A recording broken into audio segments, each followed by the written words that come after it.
Hey guys, মই পুনৰ এটা নতুন ভিডিঅ'লৈ আপোনাক মই স্বাগতম জনাইছোঁ। আজি ভিডিঅ'টো একো বিশেষ নহয়। আজি মই এটা টুথপেষ্ট লৈ আনিছোঁ যিটো মাত্ৰ অনলি দুটা ইনগ্ৰেডিয়েণ্টছে বনাইছোঁ। এইটো টুথপেষ্ট আপোনালোকে ব্যৱহাৰ কৰাৰ পিছত আপোনালোকৰ যদি দাঁতৰ যিটো য়েলো পাৰ্ট আছে, যদি আপোনালোকৰ দাঁত বহুত হালধীয়া হয় সেইবিলাক লাহে লাহে বগা হ'ব। আৰু যদি আপোনালোকৰ দাঁতৰ যদি তেজ জ্বলাই আৰু যদি কিছুমান থাকে নকলা কলা দাগ এইবিলাক থাকে, এইবিলাকো লাহে লাহে নাইকিয়া কৰিব। আৰু লগতে আপোনালোকৰ দাঁতখিনি দেখিবলৈ বহুত ধুনীয়া হ'ব আৰু বহুত বগাও হ'ব। বলকচোন আপোনালোক মই দেখাওঁ যে মই টুথপেষ্টটো কি দিছোঁ, কেনেকৈ বনাইছোঁ বস্তুটো, আৰু আপোনালোক মই জনাই দিম যে এই টুথপেষ্টটো কেনেকৈ ব্যৱহাৰ কৰিব লাগিব। বলক। চ' ফ্ৰেণ্ডছ, পেষ্টটোৰ কাৰণে মই বেকিং পাউডাৰ লৈছোঁ। একচুৱেলি বেকিং ছ'ডা ল'লে ভাল হয়, মোৰ তাত নাই এভেইলেবল, চ' মই বেকিং পাউডাৰ লৈছোঁ।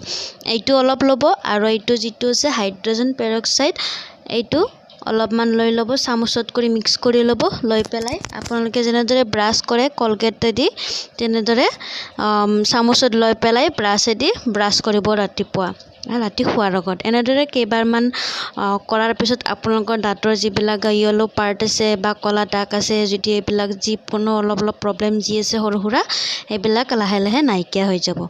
বোলো আপোনালোক মই দেখাওঁ যে পেষ্টটো কেনেকৈ বনাব লাগে। আপোনালোকে দেখিবলৈ পাইছে মই ইয়াতে বেকিং পাউডাৰ অলপ লৈছোঁ। এয়া চাওক, আপোনালোকৰ যদি বেকিং ছ'ডা আছে বেকিং ছ'ডা লৈ ল'ব।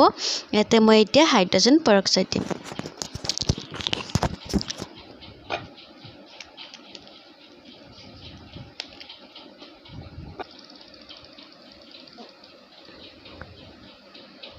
এয়া চাওক, এইটো দি উঠাৰ পিছত এনেদৰে ফেফন উঠিব। এয়া চাওক, এনেকৈ ফেফন উঠাৰ পিছত ভালদৰে মিক্স কৰি ল'ব, তাৰপিছত ব্ৰাছ কৰি ল'ব। মই মিক্স কৰি দেখাই আছোঁ আপোনালোকক।